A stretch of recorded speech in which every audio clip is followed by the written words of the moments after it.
Hello, I'm Sarah and I'm organising the Cherry Blossom project, and in this video today I'm going to show you how to make up one of the Mandus for the project, or Korean dumplings as they're known. So if you've registered for the project, you would have received a kit like the one on the table. You'll have 5 different size pieces of fabric in different shades of pink. You have a piece of crochet cotton, which will be used for threading them together, and you'll have a numbered label to attach to the project when you've finished it. So let's see what equipment we're going to need to make this first square up with. You'll need a ruler. A 12-inch ruler would be fine. If you have a patchwork ruler like this one with the increments of 1/4 inches on, that's good too. Maybe you have a seam gauge, you could measure your 1/4 inch that way. You'll need a creaser, one of these hero markers if you have one. If you don't have one, you could use the blunt side of a seam ripper. Or you could use a blunt-ended needle, such as a wool needle here with a blunt end. So first thing you need to do then is to mark your 1/4 inch seam allowance. So we're going to do that by putting crease lines into the fabric. The fabric has all been washed and starched. This is Korean silk organza. You'll notice that it does move around a bit, so you might just need to fiddle with it a bit so that you can get the edges square. That's all perfectly normal. Right, so go around with your creaser and mark your 1/4 inch seam allowance, and that's using the creaser, but I could use the back of my quick unpick.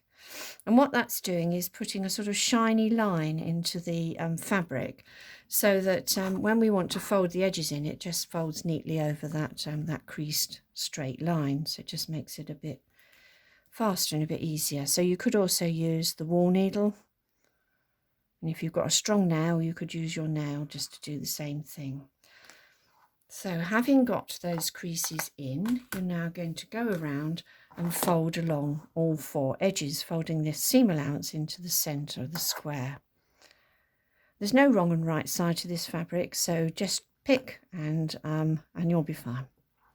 The fabrics have all been dyed with a variety of different red dyes, red natural dyes. So we've got cochineal was the first one that I started with. I've used a cochineal extract.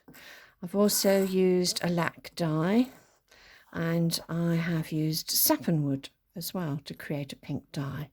And I've got a few more that I'm going to try. So watch this space, and I'll be talking about that on my Instagram account, which is sarah.cook3@NTRworld. So give me a follow and you'll be able to keep up with the project.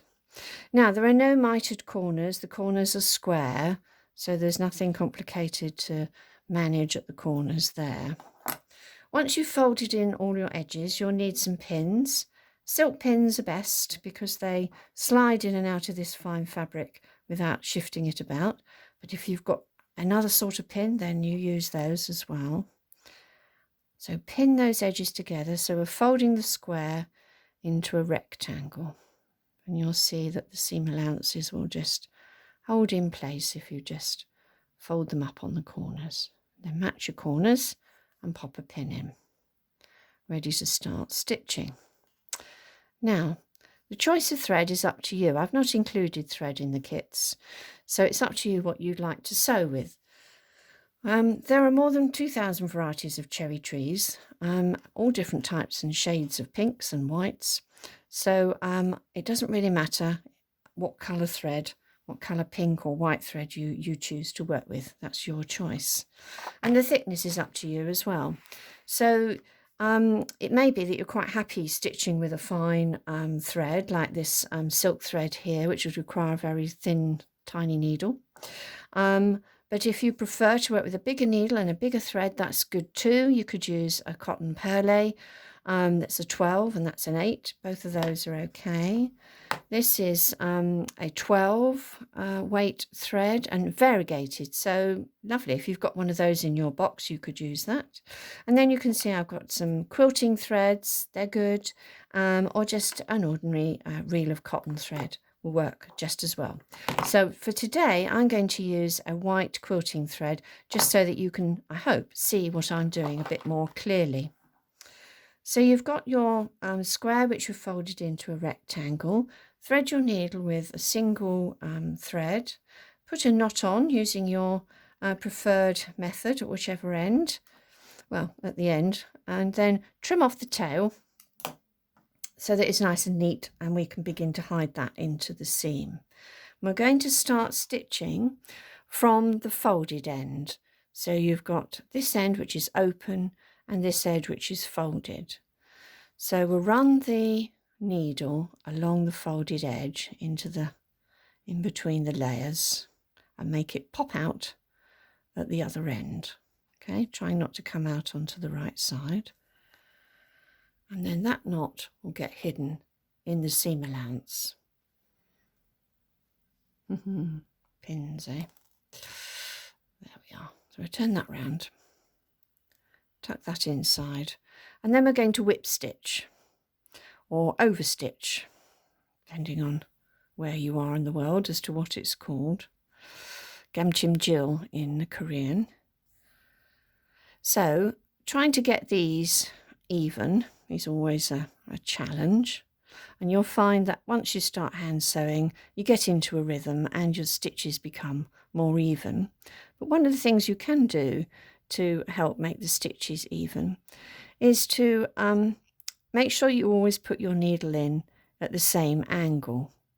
So I try to put my needle in at right angles to wherever I'm stitching, which means that the stitch that follows becomes a diagonal. You don't need to do the stitches really close together.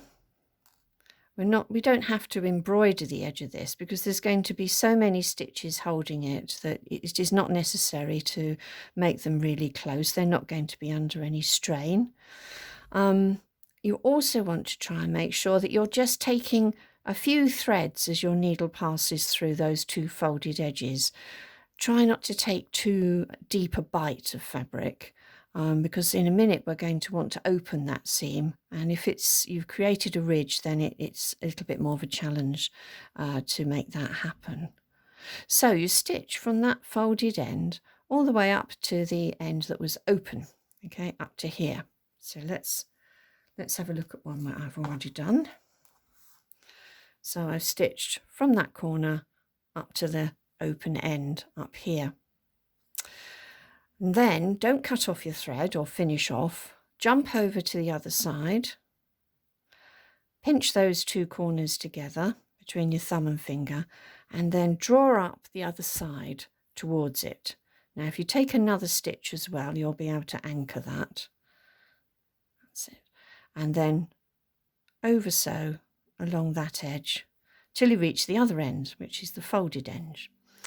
And then I found that finishing off, I've tried it with a knot and I've tried it with just running the thread through the folded edges, and I'm afraid the folded edges technique works just as well as putting a knot in. So you don't need to worry about creating another knot and running it back through. So once you get down to here, just post your needle through the folded edges for about 1/2 inch, pop out, trim off the end, and that's it, finished. So if we have a look at one of those completed here, you can see I started stitching at this end, all the way across, all the way down, and then finished by running my needle back through. Now we can open it out. Okay, and you see it begins to look like a dumpling now.